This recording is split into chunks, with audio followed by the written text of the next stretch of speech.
Hello everyone, welcome back to my channel friends. आज के video में हम क्लास 6 एनसीईआरटी से चैप्टर नंबर 11 को डिस्कस करेंगे। इसके पहले मैं 10 चैप्टर्स की समरी जो है डिटेल में और कुछ पॉइंट्स अपने नोट्स से ऐड करके आप सभी के साथ डिस्कस कर चुकी हूँ, जो कि आपके सीटेट, यूपीटेट और ऑल अदर कॉम्पिटिटिव एग्जाम्स में हेल्पफुल रहेंगे। फ्रेंड्स, एनसीईआरटी आपके किसी भी एग्ज़ाम को बेस बनाने के लिए वेरी इंपॉर्टेंट है और सीटेट में तो लाइन वाइज क्वेश्चन एनसीईआरटी से जो के त्यों उठकर आते हैं। ये मैंने खुद से जो है रियलाइज़ किया है। तो चलिए स्टार्ट करते हैं हमारा आज का चैप्टर नंबर 11। तो चैप्टर नंबर 11 हमारा जिसका नाम है इमारतें, चित्र और किताबें। तो इसमें स्टार्ट करते हैं अपने वेरी फर्स्ट पॉइंट से। तो इसमें जो सबसे पहला पॉइंट दिया हुआ है वो दिया हुआ है धातु विज्ञान से संबंधित। तो इसमें हम पूरी बुक में ओवरऑल हमने जो बात की है वहीं से स्टार्ट करेंगे और इसी चैप्टर के एंड में मैंने पूरी बुक में जो इम्पोर्टेंट तिथियां हैं वो भी इंक्लूड की है। इसके साथ ही हमारी क्लास 6 की एनसीईआरटी ख़त्म हो जाएगी। तो इसमें सबसे पहला पॉइंट जो दिया है वो धातु विज्ञान के बारे में दिया है। हड़प्पावासी जो है कांस्य युग से जुड़े थे और ये कुशल शिल्पी थे। इन्हें तांबे के धातु शोधन की जानकारी भी थी। इन्होंने तांबा तथा टिन को मिलाकर कांस्य धातु भी बनाई थी। इसी कारण से हड़प्पा काल को जो है वो कांस्य युग की संज्ञा भी दी जाती है। नेक्स्ट पॉइंट जो है, इनके उत्तराधिकारी जो हैं वो लौह युग से जुड़े थे, यानी कि जो वैदिक काल था, उत्तर वैदिक काल, तब तक इंसान को जो है वो लोहे की जानकारी भी हो गई थी और भारत उस टाइम पे जो है अत्यंत उत्तम किस्म के लोहे की जो है निर्माण करते थे, जैसे खोटा लोहा, पिटवा लोहा और ढलवा लोहा। इसी के साथ ही जो है लौह स्तंभ भी भारत में बने हुए हैं। तो मेहरौली दिल्ली में स्थित कुतुब मीनार के परिसर में खड़ा एक लौह स्तंभ जो है वो भारतीय शिल्पकारी का उत्कृष्ट नमूना है, जिस पर गुप्त वंश के चंद्रगुप्त शासक का वर्णन है। इसकी ऊंचाई 7.2 मीटर और वजन 3 टन है। तो ये मेहरौली के लौह स्तंभ के बारे में आपने याद रखना है। तो लौह स्तंभ कहाँ पर खड़ा है? ये मेहरौली में है और कुतुब मीनार के परिसर में है। इसकी ऊंचाई 7.2 मीटर और इसका वजन जो है वो 3 टन है। इसके बाद जो है स्तूप के बारे में दिया हुआ है। तो स्तूप जो है इसका शाब्दिक अर्थ टीला होता है और स्तूप जो है ये बौद्ध धर्म से संबंधित थे। नेक्स्ट पॉइंट जो हमारा आता है वो आता है धातु मंजूषा के बारे में। तो धातु मंजूषा एटलीस्ट था क्या? तो धातु मंजूषा जो है ये स्तूप के भीतर रखा एक छोटा सा डब्बा होता था, जिसको हम धातु मंजूषा कहते हैं। इसमें बुद्ध तथा उनके अनुयायियों के शरीरों के अवशेष जैसे दांत, हड्डी, राख या उनके द्वारा प्रयुक्त की गई चीजें, सिक्के और कीमती पत्थर रखे होते हैं। और ये कहाँ मिलते हैं? ये स्तूपों में मिलते हैं। तो फ्रेंड्स, इंपॉर्टेंट क्वेश्चन ये बन सकता है कि धातु मंजूषा संबंधित है। तो धातु मंजूषा जो है वो स्तूपों से संबंधित है।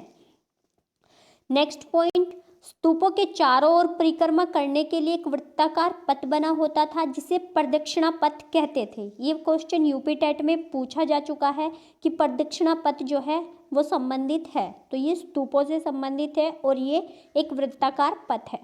इसके रास्ते को रेलिंग से घेर दिया जाता था, जिसे वेदिका कहते थे, और इसमें प्रवेश के लिए द्वार लगे होते हैं। मंदिरों का सबसे महत्वपूर्ण भाग जो है उस टाइम पे गर्भगृह था, जहाँ पर देवी देवताओं की मूर्ति स्थापित होती थी और इसी में जो है पुरोहित लोग धार्मिक अनुष्ठान करवाते थे। अब फ्रेंड्स, एक मंदिर है एकाश्मिक मंदिर, इसके बारे में पूछा जा सकता है।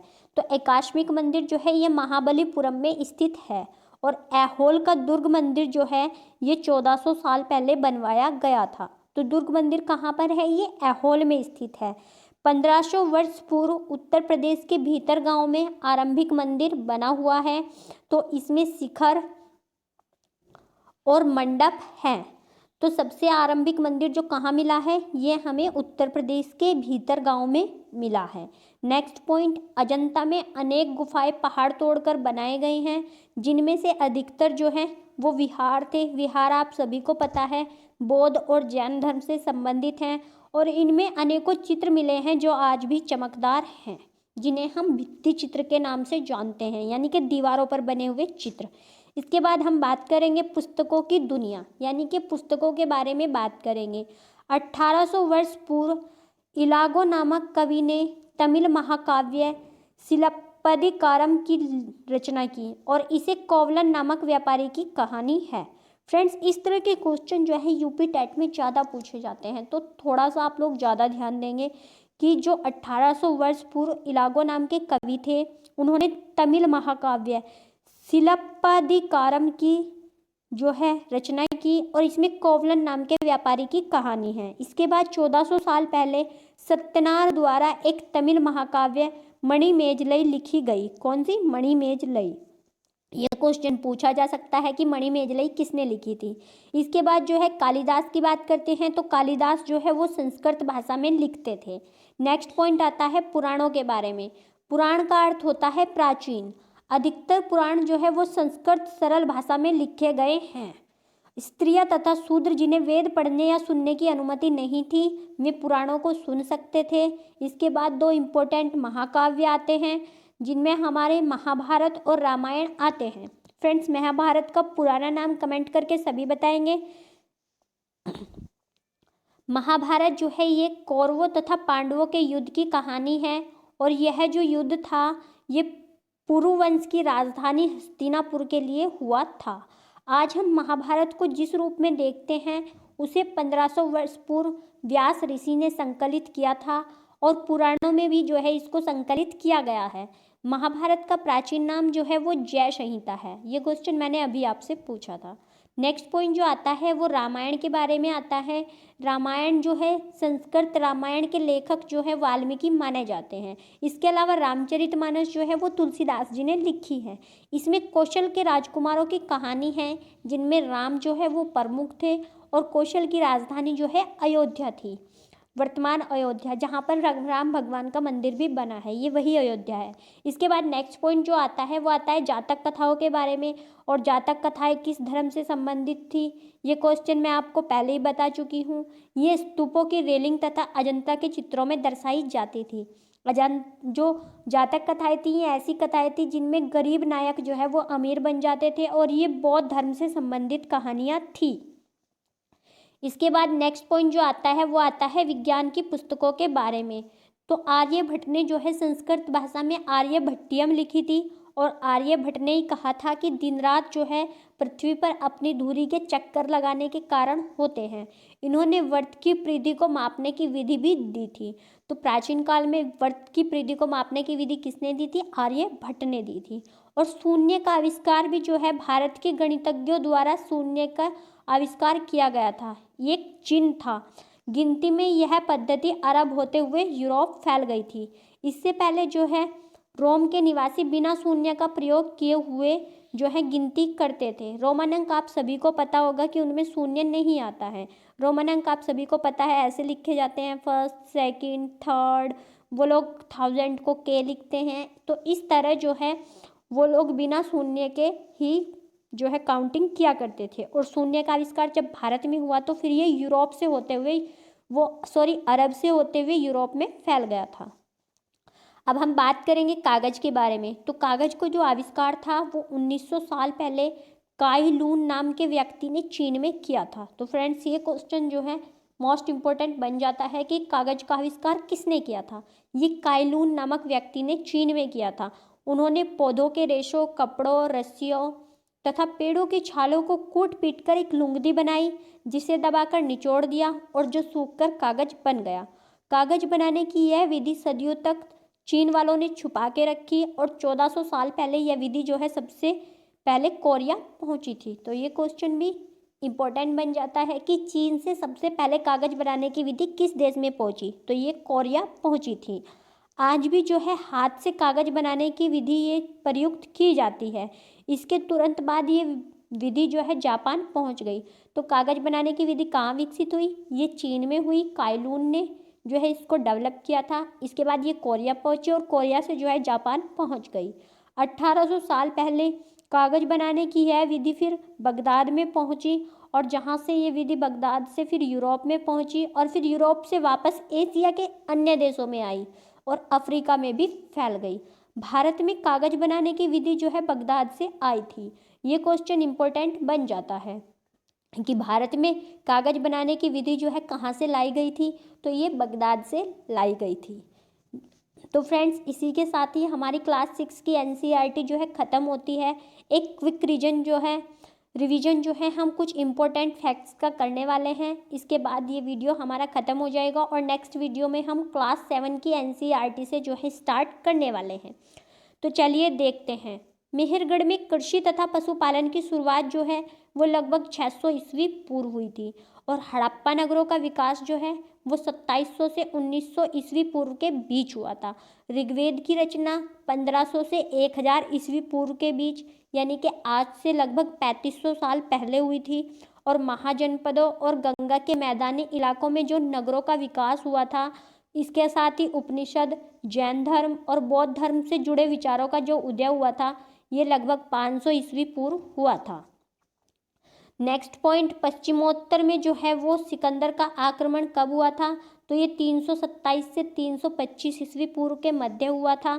सेल्यूकस का जो सेनापति था सेल्यूकस निकेटर, उसकी जो पुत्री थी हेलेना, उसका विवाह चंद्रगुप्त से हुआ था। ये सब आप स्टोरी है याद रखेंगे। नेक्स्ट पॉइंट जो है, चंद्रगुप्त मौर्य का राज्याभिषेक जो है ये 321 ईस्वी पूर्व में किया गया था। इनके गुरु कौन थे, वो चाणक्य थे और चाणक्य ने जो है वो अर्थशास्त्र नामक पुस्तक लिखी थी। ये इम्पोर्टेंट फैक्ट है। इसके बाद अशोक के शासनकाल के बारे में हमने पढ़ा था। तो अशोक का जो शासनकाल था वो 272 ईस्वी पूर्व हुआ था और कब तक चला था, ये 231 ईस्वी पूर्व के बीच जो है वो चला था। और अशोक ने जो है अपने शासन के 8वें वर्ष में कलिंग के साथ युद्ध किया था और कलिंग के साथ युद्ध के साथ ही उसने जो है युद्धों का त्याग कर दिया था। और संगम साहित्य की रचना जो है वो 300 ईस्वी पूर्व से 300 ईस्वी तक लगभग 600 सालों तक की गई। कनिष्क का शासन जो है वो 78 से 100 ईस्वी के बीच चला था और कनिष्क के शासन के साथ ही जो है हमारा जो हिंदू कैलेंडर है वो शुरू होता है। और गुप्त साम्राज्य की जो स्थापना थी वो 320 ईस्वी में हुई थी। गुप्त वंश के पहले शासक चंद्रगुप्त मौर्य, फिर उसके बाद जो है उन्होंने राजा रानी का सिक्का चलाया। उसके बाद उनके पुत्र समुद्रगुप्त हुए, जिन्होंने वीणा बजाते हुए सिक्के चलाए और जिन्होंने जो है लिच्छवी दोहित्र की उपाधि ग्रहण की थी। इसके बाद वल्लभी की परिषद में जो है जैन साहित्य का संकलन किया गया, जो कि 512 से 521 ईस्वी पूर्व किया गया था। इसके बाद हमारे जो है गुप्त वंश का हुणों ने नाश कर दिया और गुप्त वंश के जो सामंत थे पुष्यभूति वर्धन, उन्होंने वर्धन वंश की स्थापना की। और वर्धन वंश जो है कैसे ज़्यादा चल नहीं पाया और हर्षवर्धन का शासन उसमें इम्पोर्टेंट था, जो कि 606 से 647 ईस्वी पूर्व चला था।